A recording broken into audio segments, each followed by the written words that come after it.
الحمد لله رب العالمين والصلاة والسلام على سيد الأنبياء والمرسلين أما بعد فأعوذ بالله من الشيطان الرجيم بسم الله الرحمن الرحيم قال الله تبارك وتعالى في القرآن المجيد والفرقان الحميد يا أيها الذين آمنوا لا تلهكم أموالكم ولا أولادكم عن ذكر الله ومن يفعل ذلك فأولئك هم الخاسرون۔ حضرات محترم، ماہ رمضان مبارک کا مہینہ جاری و ساری ہے، جس کا آج 9واں روزہ ہے، اور ہماری درس قرآن کی نویں نشست ہے کہ ہم روزانہ قرآن پاک کا ترجمہ تفسیر سننے کی سعادت حاصل کرتے ہیں۔ اللہ تبارک و تعالیٰ نے ارشاد فرمایا، پارہ نمبر 28 ہے، سورہ التغابن ہے، اور اس کی آیت نمبر 9 ہے۔ اللہ رب العالمین نے ارشاد فرمایا یا ایھا الذین آمنوا، اے ایمان والو، لا تلہکم، تمہیں غافل نہ کر دے، اموالکم ولا اولادکم، تمہارا مال اور تمہاری اولاد، ان ذکر اللہ، اللہ کے ذکر سے، ومن یفعل، جو ایسا کرے، فاولئک هم الخاسرون، تو وہی لوگ نقصان اٹھانے والوں میں سے ہیں۔ اس آیت کریمہ کے اندر اللہ تبارک و تعالیٰ نے ارشاد فرمایا اے ایمان والو، تمہارا مال اور تمہاری اولاد تمہیں اللہ کے ذکر سے غافل نہ کر دے۔ اب اللہ کے ذکر سے مراد کیا ذکر ہے؟ مفسرین کرام فرماتے ہیں اس سے مراد 5 وقت کی نماز ہے، کہ تمہارا مال اور تمہاری اولاد تمہیں اللہ کے ذکر یعنی نماز سے غافل نہ کر دے، کیونکہ انسان نماز چھوڑتا ہے مال کی وجہ سے، کبھی نماز چھوڑتا ہے اولاد کی وجہ سے، تو اللہ تبارک و تعالیٰ نے یہاں پر تاکید فرما دی، فرمایا تمہارا مال اور تمہاری اولاد، فرمایا اس کے اندر تم اتنے نہ غافل بن جاؤ، اتنے مصروف نہ ہو جاؤ کہ اللہ کے ذکر کو ہی بھول جاؤ، اللہ کی نماز کو ہی بھول جاؤ۔ ہم دیکھتے ہیں کہ بزرگان دین رحمہ اللہ، جو ہمارے بزرگ ہیں، صحابہ کرام علیہ رضوان ہیں، نمازوں کی کتنی پابندی کیا کرتے تھے۔ آج ماہ رمضان مبارک کے ایام شروع ہوئے ہیں، الحمدللہ ہم سب باجماعت نماز ادا کرتے ہیں۔ کاش ایسا ہو کہ ہماری یہ نماز اور یہ تسلسل جو ہے رمضان کے بعد بھی جاری رہے، نماز مسجد آباد رہیں، مسجد نمازی سے فل ہوتی ہیں، تو کاش رمضان مبارک کے بعد بھی ایسا ہو کہ اللہ تبارک و تعالی ہمیں یہ نمازوں کا عادی بنا دے، ہمیں پابند بنا دے۔ حضرت سیدنا عمر بن خطاب رضی اللہ تعالیٰ عنہ، اتنے جلیل القدر صحابی، جن کے بارے میں حضور علیہ السلام نے ارشاد فرمایا تھا کہ اگر میرے بعد کوئی نبی ہوتا تو وہ جناب سیدنا فاروق اعظم رضی اللہ تعالیٰ عنہ ہوتے۔ تو سیدنا فاروق اعظم رضی اللہ تعالیٰ عنہ پر جب قاتلانہ حملہ ہوا تو آپ رضی اللہ تعالیٰ عنہ اتنے زخمی ہو گئے کہ آپ رضی اللہ تعالیٰ عنہ کے منہ سے جو خوراک ڈالتے تھے تو وہ پیٹ کے ذریعے باہر آ جایا کرتے تھے۔ اتنے پیٹ پر جو ہے وہ زخم تھے، اتنے جو ہے وہ زخمی ہو چکے تھے، اتنا حملہ ہوا تھا کہ آپ کا پیٹ جو ہے وہ سارا زخمی ہو گیا تھا، اور منہ سے خوراک ڈالتے تھے تو ساری پیٹ سے جو ہے وہ باہر آ جایا کرتے تھے۔ اب ایسی حالت کے اندر بھی جناب سیدنا فاروق اعظم رضی اللہ تعالیٰ عنہ نماز ادا کیا کرتے تھے، سبحان اللہ۔ اور آپ رضی اللہ تعالیٰ عنہ فرمایا کرتے تھے کہ کوئی بندہ نماز کو جب ضائع کرتا ہے تو اس کا اسلام کے اندر کوئی حصہ نہیں ہے۔ یعنی نماز کی اتنی اہمیت ہے کہ صحابہ کرام علیہ رضوان اتنے جو ہے زخمی ہونے کے باوجود بھی نماز کی پابندی کی ہے، نماز کو ادا کیا ہے۔ تو اس پر ہم سب غور کریں کہ آج ہم کیا کرتے ہیں میرے بھائیوں۔ ہمیں سر درد ہو، پیٹ میں تکلیف ہو، پاؤں درد کر رہا ہو، ہم نمازیں قضا کر دیتے ہیں، ہماری نمازیں چھوٹ جاتی ہیں اور ہمیں احساس تک نہیں ہوتا کہ ہماری نماز جو ہے وہ قضا ہو گئی ہے۔ بزرگان دین رحمہ اللہ کو دیکھیں کہ صحابہ کرام علیہ رضوان کتنی نماز کی پابندی کر رہے ہیں، کہ کتنے زخمی ہوئے ہیں کہ منہ سے خوراک جو ڈالتے ہیں پیٹ پر اتنے زخم ہیں کہ ان زخموں سے جو ہے وہ خوراک ساری باہر آ جاتی ہے، پھر بھی آپ نماز کی پابندی کر رہے ہیں، پھر بھی آپ نماز کو ادا کر رہے ہیں۔ اور اسی طرح جو ہے بخاری شریف کے حدیث پاک ہے، کریم آقا صلی اللہ تعالی علیہ وسلم نے ارشاد فرمایا، حضرت حذیفہ بن یمان رضی اللہ تعالی عنہ فرماتے ہیں کہ میں نے ایک شخص کو دیکھا کہ جو نماز صحیح ادا نہیں کر رہا تھا، نماز پڑھتے وقت نہ نماز کا رکوع صحیح کر رہا ہے، نہ نماز کا سجدہ صحیح کر رہا ہے۔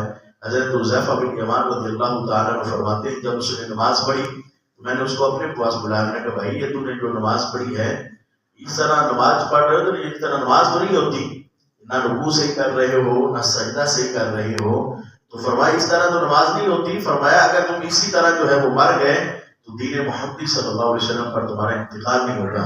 اور سنن نسائی کے اندر الفاظ ہیں کہ آپ نے اس سے پوچھا کہ بھائی تم کتنے سال سے یہ نماز پڑھ رہے ہو اس طرح؟ اس نے کہا کہ میں نے 40 سال ہو گئے ہیں اس طرح نماز پڑھتے ہوئے۔ تو آپ رضی اللہ تعالیٰ عنہ نے فرمایا کہ تو نے 40 سال اسی طرح نماز پڑھی ہے کہ نہ رکوع ٹھیک کیا نہ سجدہ کیا؟ کہا میں نے تو ایسی نماز پڑھی ہے۔ تو فرمایا 40 سال تو نے کوئی نماز ہی ادا نہیں کی۔ میرے بھائیو ہم کاروبار کرتے ہیں نا، تو کاروبار کرنے سے پہلے ہم اس کو سیکھتے ہیں، ہم اپنی اولاد کو سکھاتے ہیں تاکہ ہمارا یہ مال جو ہے ہمارے کاروبار کے اندر کوئی نقصان نہ ہو جائے۔ لیکن نماز پڑھتے وقت نہ ہم سیکھ رہے ہوتے نماز کو اور نہ ہماری اولاد سیکھ رہی ہوتی ہے۔ میرے بھائیو ہمیں نماز سیکھنی چاہیے کہ ہم نماز جو پڑھ رہے ہیں آیا یہ نماز میں درست بھی پڑھ رہا ہوں یا غلط پڑھ رہا ہوں؟ آیا اتنے مجھے سال ہو گئے، 10 سال ہو گئے، 20 سال ہو گئے نماز پڑھتے ہوئے، آیا میں نے اپنی نماز کسی قاری صاحب کو سنا کر ٹھیک کروائی ہے؟ کیا میں نے اپنے قاری صاحب کو کوئی نماز جو ہے وہ کہا ہے کہ قاری صاحب میری نماز دیکھیے کیا میں ٹھیک پڑھتا ہوں نماز؟ تو 20 سال ہو چکے ہوتے ہیں، 30 سال ہو چکے ہوتے ہیں، بندہ نماز پڑھ رہا ہوتا ہے لیکن غلطی پر ہوتا ہے، بندہ خود کو کہہ رہا ہوتا ہے میں تو بالکل ٹھیک ہوں۔ اور حضور علیہ السلام کی حدیث پاک ہے، مسند امام احمد کی حدیث پاک ہے، کریم آقا صلی اللہ تعالی علیہ وسلم نے ارشاد فرمایا لوگوں میں بدترین چور وہ ہے جو نماز میں چوری کرتا ہے۔ صحابہ نے سنا تو حیران ہوئے، تو عرض کرتے ہیں یا رسول اللہ صلی اللہ تعالی علیہ وسلم کیا نماز کے اندر بھی چوری ہو سکتی ہے؟ فرمایا ہاں نماز کے اندر بھی چوری ہے، اور نماز کی چوری یہ ہے کہ بندہ رکوع اور سجود ٹھیک سے نہ ادا کرے، فرمایا یہ نماز کی چوری ہے۔ تو نماز کے اندر بھی ہم چوری کر رہے ہوتے ہیں کہ نہ رکوع ٹھیک کر رہے ہوتے ہیں نہ ہم سجدہ ٹھیک کر رہے ہوتے ہیں، سجدے کے اندر پاؤں کی انگلیوں کو کیسے رکھنا ہے ہمیں پتہ ہی نہیں ہوتا۔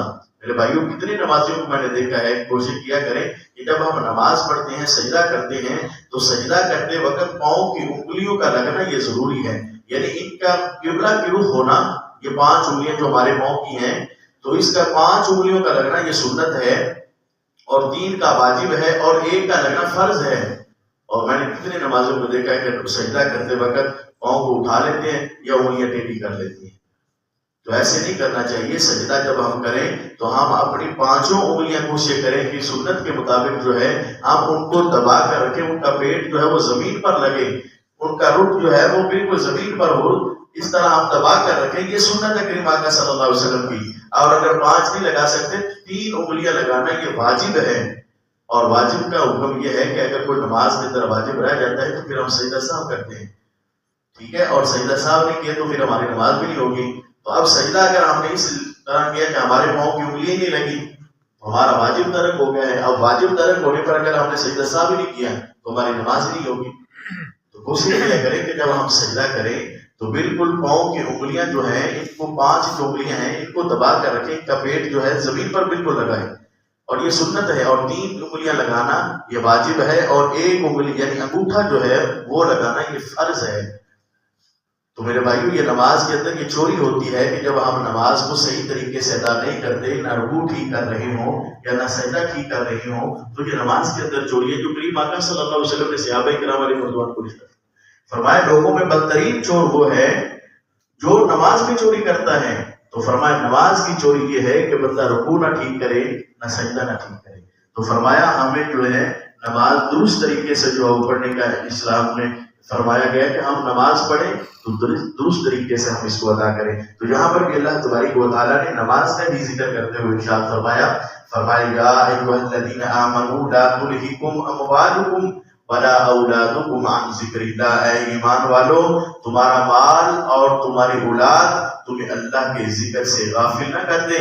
ومن یفعل ذلک، اور جو ایسا عمل کرے، یعنی جو بندہ اس طرح کرے کہ مال کے اندر اولاد کے اندر اتنا مصروف ہو جائے کہ نماز کو چھوڑ دے، نماز کی جو ہے وہ پرواہ نہ کرے، تو فرمایا فاولئک هم الخاسرون، یہی لوگ نقصان اٹھانے والوں میں سے ہیں. اللہ کی بارگاہ میں دعا کرتے ہیں جو سنا اللہ پاک ہم سب کو عمل کی توفیق عطا فرمائے. آمین. صلی اللہ تعالی علیہ وسلم. بسم اللہ الرحمن الرحیم.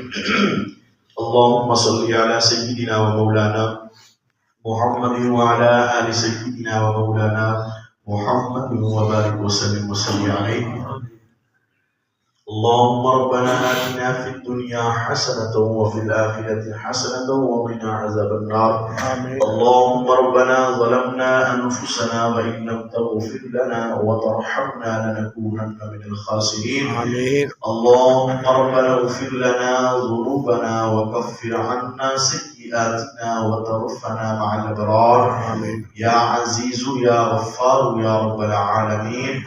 اللهم ربنا اغفر لنا ولإخواننا الذين سبقونا بالإيمان ولا تجعل في قلوبنا غلا للذين آمنوا ربنا إنك رؤوف رحيم. آمين. اللهم رب اغفر وارحم وأنت خير الراحمين. آمين. اللهم رب ارحمهما كما ربياني صغيرا.